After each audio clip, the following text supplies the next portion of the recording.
তাহলে সবাইকে one day me and my আদর। চলো তাহলে শুরু করা যাক। আজ মা বাড়িতে ছিল না, কিন্তু যাওয়ার আগে মা ভাত আর বাঁধাকপির তরকারি করে দিয়ে গেছিল, আর ডিমের ঝালটা বাকি ছিল, ওটাই আমি করছি। তার সাথে একটু ডাল করব, কারণ দিদি এই হঠাৎ ফোন করে বললো আদর আজকে আমাদের বাড়ি খাবে, আর ওর জন্য তো কিছুই করা হয়েছিল না, সেই জন্য ওর জন্য ডাল করছি, তাতে ডাল আর আলু দিয়ে ওকে ভাতটা খাইয়ে দিতে পারি। প্রেসার কুকারে একটা ডিম আর একটা আলু কেটে নিয়ে নিয়েছি, কারণ ডালটা হতে হতে ওগুলোও সিদ্ধ হয়ে যাবে, আর ডালের জন্য প্রয়োজনীয় সবকিছু নিয়ে নিলাম। একদম সিম্পল ভাবে বানাবো, কারণ একটা বাচ্চা ছেলে খাবে বলে কথা। চলো ডালটা তো হোক, আর ততক্ষণে আমি এগুলো একটু ভালোভাবে গুছিয়ে নিই। এক্সট্রা হয়ে আছে গোটা রান্নার জায়গাটা, দেখো সুন্দর করে গুছিয়ে নিয়েছি, আর আমার ডালটাও হয়ে গেছে। কিছুক্ষণ পর বাবা গিয়ে আমার আদরমণিকে নিয়ে আসে। ও তো মামনি মামনি করতে করতে ঘরে ঢুকে গেছিল আমাকে খুঁজতে। এটা তো বেজেই গেছে, চলো ভাতটা বেড়ে ওকে খাইয়ে। তারপর টেবিল থেকে বক্সটা এনেছে, ওকে এখন নাকি গান চালিয়ে দিতে হবে, ও গান শুনতে শুনতে খাবে। চলো তাহলে তাই হবে, ও গান শুনতে শুনতেই খাও। প্রথমে যখন দিদি ওকে বলেছিল ভাত খাওয়ানোর কথা, একটু ভয়ে ভয়ে ছিলাম, কারণ ওকে আমি কোনোদিনও ভাত খাওয়াইনি। একটু টেনশন হচ্ছিল যে ও আমার হাতে খেয়ে নিবে তো না কান্নাকাটি করবে, কে জানে বাবা। আমি কিন্তু ওকে এখন হাই করতে বলিনি,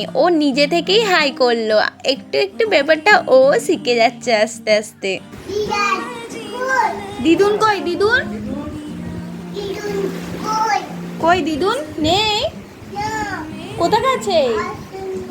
আসে না। দিদুন তো বাড়িতে ছিল না, আমি আগেই বললাম, সেই জন্য ও একটু পর দিদুনের খোঁজ করছিল। তো আজকে আমরা আসি, টাটা।